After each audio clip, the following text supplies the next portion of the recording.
себебі ана сиқырды жасай берген зытты ғой, қашты ғой. Ойбай Бекжан, Құдайдан дұға қыл, сұмдық болып жатыр мына жақта деді. Жындар сөйтіп айтып иә, мына жерде сұмдық дәу жын тұр, ол елестете алмайсың. Ей Бекжан, сен кіммен соғысып жатқаныңды білесің бе? Сен кімсің, сен маған бүйтетіндей деп шықты анау. Сендер сияқтыларды бүйтіп жеу мен үшін сән ғой деді. Алып кел, Құдайың қайда? Соғысайын бірге бір. Көрейік кім мықты екенін. Көзіңізге көріне ма? Өмірімде бірінші рет ананың дұғасының сондай құдіретін мен сол кезде сезіндім, практикада. Анау жаңа денеде отырған үлкен шын мысық болып қалды ғой былай.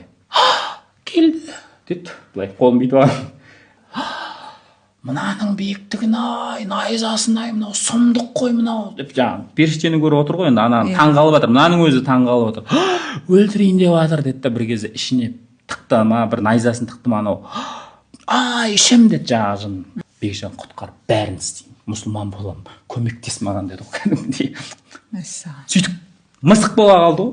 Анау сенің шығарып жатқан ифриттерің ол сиқырдың жындары дейді. Біз мына жақтағы не дейді? Ана жақтан келген, ата бабасынан келген родовой жынбыз дейді. Қауым болып кіре алады. Оны сіз ақылыңызға жетпейді, бірақ кіре алады. Ондай мүмкіндік бар.